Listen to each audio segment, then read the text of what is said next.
नमस्कार प्रेक्षकांनो, मालिकेच्या आजच्या भागामध्ये आपल्याला पाहायला मिळणार आहे की इकडे अन्विता आणि तिचा प्रिन्स चार्मिंग हे दोघं एकत्र गार्डन मध्ये बसलेले असतात आणि अन्विताने चक्क त्या प्रिन्स चार्मिंगला मिठी सुद्धा मारलेली आहे आणि ही गोष्ट आता पद्माने पाहिलेली आहे आणि पद्माच्या मात्र शिट्ट्या वाजलेल्या आहेत. पद्माला कळायचं बंद झालेलं आहे, कारण ज्या पद्धतीने ही गोष्ट समोर आलेली आहे त्यामुळं पद्मा मात्र शॉकमध्ये गेलेली आहे.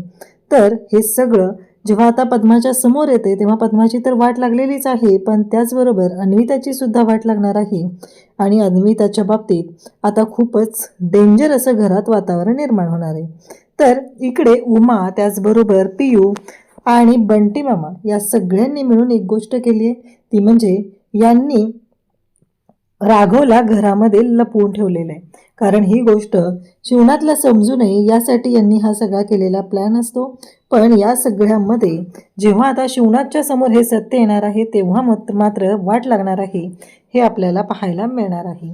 आणि त्याचबरोबर इकडे जेवायला वाढलेलं असतं, म्हणजे जेव्हा जेवण वाढायची वेळ आहे तेव्हा मात्र उमाने न वाढता ते जेवण पियूने वाढलेलं आहे. तेव्हा मात्र शिवनाथला खूप राग येतो आणि शिवनाथ त्या भरल्या ताटावरून उठतो आणि तो चाललेला असतो. तेव्हा तिथे पियू म्हणते की आप्पा, असं भरल्या ताटावरून उठू नये, तुम्ही सांगितलंय ना, तुमची शिकवण आहे, असं ती सांगते. आणि त्यावेळेस मात्र इकडे पाहायला मिळतं ते म्हणजेच की शिवनाथ ज्या पद्धतीने उमाला बोलत आहे, परक्या माणसाकडून मला ताट का वाढलं. खरं तर शिवनाथची एकच इच्छा होती की माझ्या बायकोचं कुटुंब, म्हणजे मी लग्न केलं त्यावेळेस तिचं कुटुंब तुटलेलं आहे, माझ्या मुलांच्या बाबतीत असं होऊ नये, त्यांना दोन्ही कुटुंबाचे आशीर्वाद मिळावे, एवढी एकच इच्छा होती. आणि नेमका तोच गोंधळ या स्त्रीने घातलेला असतो.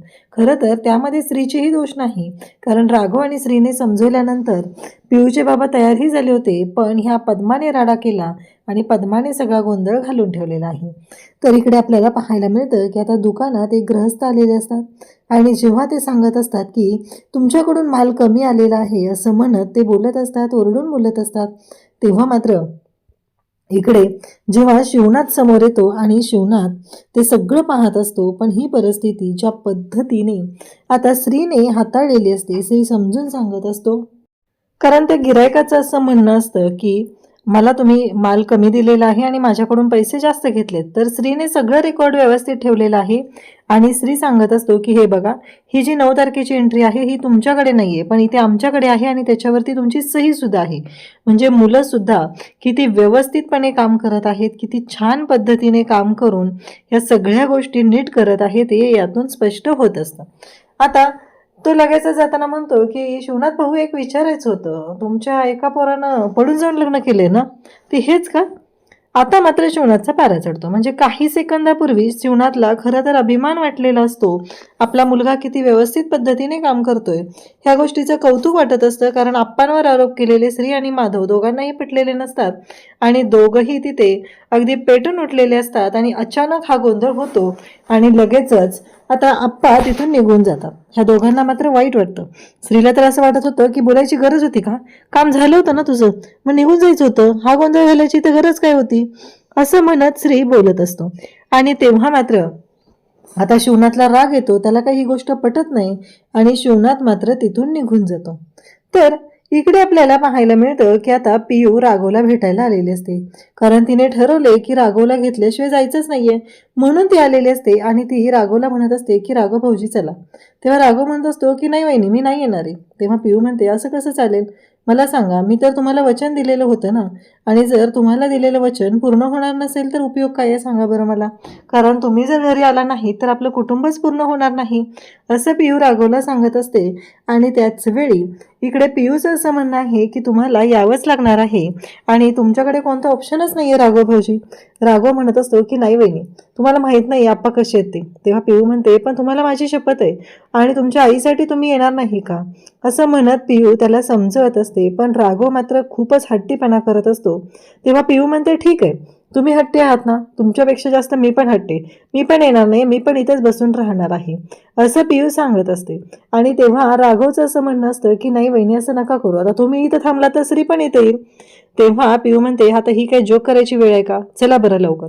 इकडे उमाने डबा बनवलेला असतो आणि तो डबा ती बंटी मामाकडे देते आणि त्याला सांगते की हे घेऊन जा आणि या सगळ्या गोष्टी आहेत ना राघवला दे, त्याला जबरदस्ती खायला लावा, तो उपाशी राहिला असेल असं म्हणत उमा त्याला बोलत असते. तेव्हा तो म्हणत असतो मी पण जीव का ताई तिथंच.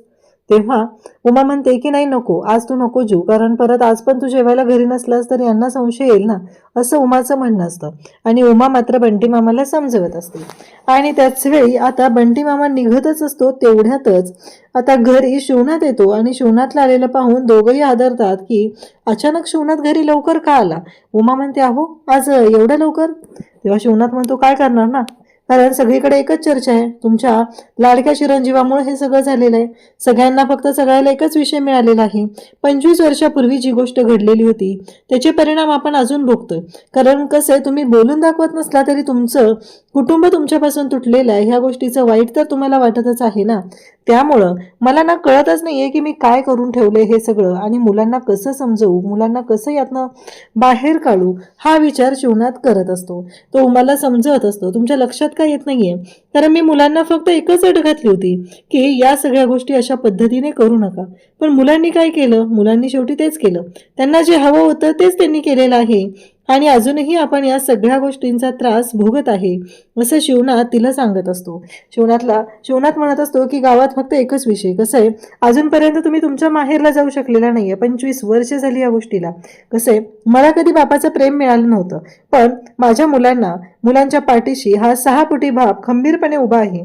मला फक्त एवढंच वाटत होतं की दोन्ही घरच्यांनी चांगले आशीर्वाद द्यावे आणि माझ्या मुलांचं लग्न व्हावं. आता फक्त एकच विषय गावात चाललेला असतो, तो म्हणजे शिवनाथ भाऊंच्या पोराचं लग्न. त्याने जाऊन पळून लग्न केलंय, हा एकच विषय चर्चेचा झालेला आहे आणि सगळेजण त्याच गोष्टीवरनं मला बोलत आहे. तेव्हा बंटी मामा सगळं ऐकत असतो. तेव्हा मात्र शिवनाथला राग येतो आणि शिवनाथ म्हणतो बाहेरून कशाला ऐकतोय, ये आत ये, इथं बसून ऐक, असं म्हणत आता बंटी मामाला शिवनाथ बोलावून घेतो आणि सांगू लागतो की बाद झालं. कसं आहे माहितीये का, तुमच्या दोघांच्या लाडामुळेच झाले आणि हे सगळं झालंय ना ते राघवमुळे झाले. कारण माझा स्त्री आहे ना त्याच्यामध्ये ही हिंमत नव्हती, तो कधीच असं करू शकला नसता हे मला माहितीये, पण याला भरीच पाडलंय ते म्हणजे राघवने. या सगळ्याला जबाबदार राघव आहे, असं म्हणत सगळ्या गोष्टीचं खापर आता राघववर फुटत असतं आणि राघवची मात्र वाट लागत असते. राघवला माहीतच नाहीये की त्याच्याबद्दल घरी काय काय गोंधळ घातला जातोय आणि काय काय गोष्टी होत आहेत. इकडे मात्र बंटी मामा बोलत असतो की मला काय म्हणायचंय दाजी, आणि मग तुझ्या हातात पिशवी कसली. आता पिशवी पाहता क्षणी इकडे शिवनाथला कळलेलं असतं की या पिशवीमध्ये नक्कीच असं काहीतरी आहे आणि जे माझ्यापासून लपवलं जाते, म्हणून शिवनाथ विचारू लागतो. त्यावरती बंटी मामा म्हणतो की ती पिशवी ना ती माझीच आहे, मी चाललोय ना घेऊन, मग ती पिशवी माझीच आहे, असं बंटी मामा सांगत असतो. आणि तेव्हा इकडे उमा सुद्धा सांगते की तो कामाला जाणार होता ना, मग मला बाहेरचं खाऊन पोट बिघडतं म्हणून घरचं जेवण त्याला दिलेलं आहे, हे सगळं ती सुद्धा सांगत असते. तर इकडे आपल्याला पाहायला मिळतं ते म्हणजे राघवने या सगळ्या गोष्टी खूप छान पद्धतीने हँडल केलेल्या असतात, पण या सगळ्यामध्ये अडथळा आणायचं काम करत असते ती म्हणजे पद्मा. छान पद्धतीने लग्न झालं होतं, सगळं सुरळीत चाललं होतं, पण या सगळ्याला इथे खोळंबा करणारी आहे ती म्हणजे पद्मा. कारण पद्माने प्रत्येक वेळेस या शिवनाथच्या घरी प्रत्येकाची वाट लावायचंच काम केलेलं असतं. आता इकडे उमा वाट बघत असते अजून राघवचं काय झालं असेल. जाताना तिने बंटीला सांगितलेलं सुद्धा असतं. राघवला घेऊन इकडे पिऊ घरी आलेली असते. बंटी मामा म्हणतो थांबा इथं मी आलो, घरातली परिस्थिती बघून, कारण शिवनाथ घरी आला ही गोष्ट कळेल असते. तेव्हा उमा म्हणते माझा राघव खाल्ला असेल का, कसा असेल तो, हा विचार तिच्या डोक्यात चाललेला असतो. तेव्हा राघव म्हणतो की आज घरीच जेवलं तर चालेल का, मी नाही इथंच जेवण करतो ना, आणि तुझ्या हातनं जेवायला मिळलं तर आणखी मला बरं होईल, असं त्यांचं चाललेलं असतं. आणि त्याच वेळेस इकडे पाहायला मिळतं ते म्हणजे काहीही झालं तरीही या सगळ्या गोष्टी ज्या आहेत ना त्या छान पद्धतीने चाललेल्या असतात. इकडे उमा म्हणते की हो हे सगळं काय झालंय, कारण आतून शिवनाथचा आवाज येतो. शिवनाथचा आवाज आल्यानंतर खरा धक्का बसतो तो म्हणजे उमाला. तिला कळतच नसतं की आता करायचं काय, कारण शिवनाथ आता घरी आहे आणि घरी राघवला आणायचं नाहीये, त्याला पाठीशी घालायचं नाहीये, हे सगळं शिवनाथने सांगितलेलं असतं. आणि आता मात्र इकडे आता उमा आणि त्याचबरोबर या सगळ्यांनी मिळून राघवला तर घरीच आणलेला आहे आणि शिवनाथला ही गोष्ट कळली तर काही खरं नाहीये. ही गोष्टीची भीती आता मात्र या सगळ्यांच्या मनात असते. आणि त्याचबरोबर इकडे पाहायला मिळतं शिवनाथ चिडलेला असतो आणि शिवनाथ म्हणत असतो काय चाललंय, आणि उमा माझी ती सापडत नाहीये. उमा म्हणते काय शोधताय तुम्ही, मला कळत नाहीये, तुम्हाला काय हवंय ते सांगाल का मला, असं उमा विचारू लागते. तेव्हा राघव तर आईच्या पदरात अगदी लहान मुलांसारखा लपून बसलेला असतो. तो मात्र पदराच्या आडून हळूच पाहत असतो, कारण त्याला लपवलेलंच असं असतं ना की यांना सगळ्यांना खरं तर मज्जा येत असते. ज्या पद्धतीने हे सगळं चाललेलं आहे त्यावरून क्लिअर होत असतं की राघव तिथेच आहे आणि राघवला सुद्धा आईकडे यायचं आहे, पण आपांची भीती पण तेवढीच वाटत असते. तर इकडे शिवनाथ म्हणत असतो काय चाललंय, कुठे आहे माझी डायरी, आणि तोपर्यंत हे ओरडायला सुरुवात करतात उंदीर उंदीर उंदीर. शिवनाथ म्हणतो उंदीर, आणि आपल्या घरात उंदीर, कसं शक्य, कुठे उंदीर, असं म्हणत तो बोलू लागतो. इकडे अन्वी आणि तिचा बॉयफ्रेंड दोघंही बोलत असतात. अन्वी म्हणत असते अरे माझा प्रिन्स चार्मिंग, कधी करणार आहेस तू हे सगळं, तू कधी येणार आहे का माझ्या बाबांना सांगायला. तेव्हा तो म्हणतो आता तुझ्या बापांना येऊन काय मी हे सांगू, पोरगा काय करतो, बिझनेस करतो, पण अजून ना त्याला बँकेने लोनच दिलं नाहीये बिझनेससाठी, असं सांगू का येऊन त्यांना, मग काय वाटेल सांग बरं हे सगळं, असं म्हणत तो तिला गोड गोड बोलत असतो. खरं तर त्याने तिच्यासोबत आणखी कितीतरी मुलींना फसवत आहे. ती अन्वी म्हणजे त्याच्यासाठी ATM कार्ड आहे. पाहिजे तेव्हा पैसा खर्च करायचा, पाहिजे तेव्हा गोष्टी मिळवायच्या, यासाठी तो अन्वीचा वापर करत आहे. म्हणून राघव प्रत्येक वेळेस समजवण्याचा प्रयत्न करत असतो, पण या सगळ्या गोष्टी थोड्या वेगळ्याच पद्धतीने चाललेल्या असतात. इकडे आता पियू बोलायला सुरुवात करते कुठे उंदीर, मला भीती वाटते, मला खूप भीती वाटते. तेव्हा बंटी मामा म्हणतो नाही नाही नाटक करायचे, उंदीर नाही इथं. आणि मग इकडे शिवनाथ म्हणतो काय चाललंय तुमचं सगळ्यांचं, काय करताय काय तुम्ही हे सगळं, मला कळेल का, असं म्हणत शिवनाथ आता बोलायला सुरुवात करतो. आणि त्याच वेळी शिवनाथ म्हणतो की कुठे आहे सांगा मला, उंदीर कुठे आहे आणि काय चाललंय, हा ती सापडली माझी डायरी, उंदीर उंदीर म्हणत या सगळ्यांनी एक गोंधळ घालून ठेवलेला असतो. तो म्हणजे तेवढ्यातच राघवला आतल्या रूममध्ये पाठवलेलं असतं आणि नेमकं त्याच बाजूला शिवनाथ चाललेला असतो आणि तो म्हणतो की डायरी. तेव्हा बंटी म्हणतो थांबा थांबा दाजी मी देतो, असं म्हणत बंटी ती डायरी आणि पेन देतो. आता शिवनाथ सोप्यावरतीच बसलेला असतो. तेव्हा मात्र शिवनाथ सोप्यावरती बसलेला पाहून उमाला धक्का बसतो. उमा म्हणते तुम्ही इथेच. तेव्हा तो म्हणतो आता काय करू, बरं माझा डबा पण दुकानात राहिलाय त्या घाई गडबडीत, बरं जेवायला वाढा तेवढं, असं म्हणत उमाला तो जेवायला वाढायला सांगतो. उमा म्हणते आत आणते ना तुमचं ताट. तेव्हा शिवनाथ म्हणतो तुम्हाला माहिती आहे ना उमा, मी आतमध्ये बसून कधी जेवत नाहीये, इथे डायनिंग टेबलवर घ्या, तिथे येतोय, असं म्हणत शिवनाथने आता जेवायला वाढायला सांगितलेलं आहे. आणि खरी वाट लागलेली आहे ती म्हणजे उमाची. आणि इकडे उमा तर राघवकडे गेलेली असते, राघवला जीव घालायचा आहे म्हणून. आणि त्याच वेळी अन्वी आणि तिचा बॉयफ्रेंड दोघंही रस्त्याच्या कडेला गार्डनमध्ये बसलेले असतात. आणि तेव्हा मात्र तिथूनच पद्माची गाडी जात असते आणि पद्मा म्हणत असते ही तर अन्वी इथं काय करते, नक्की काय चाललंय, तिचं काय चाललंय, असं म्हणत तिचं बोलणं चालू असतं. इकडे उमा राघवला घास भरवते आणि म्हणते हे घे. तेव्हा तो म्हणतो की आता ना माझं पोट भरल्यासारखं वाटतंय, खरं तर आता मला बरं वाटायला लागलंय, असं राघव आईला सांगत असतो.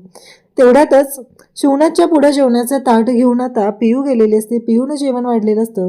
शिवनाथ भरल्या ताटावरून उठत असतो. तेव्हा पियू सांगत असते की आप्पा असं भरल्या ताटावरून उठू नका ना, तुम्ही सांगितलंय ना असं ताटावरून उठायचं नाही म्हणून, मग तुम्ही का उठताय, असं ती सांगते. तेव्हा मात्र शिवनाथ तिच्याकडे पाहत राहतो आणि तो उमाला बोलवतो. उमा मात्र इकडे राघवला प्रेमाने घास भरवत असते.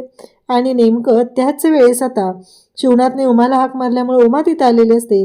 आणि इकडे शिवनाथचं तर म्हणणं असतं की हे सगळं काय आहे, तुम्हाला माहिती आहे ना उमा, परक्या माणसाच्या हातून तुम्ही मला जेवायला वाढलंय, तुम्हाला कळत नाही का लक्ष द्यायचं, असं म्हणत शिवनाथ आता बोलत असतो. अशाच अपडेटसाठी चॅनलशी कनेक्ट राहा. थँक्यू.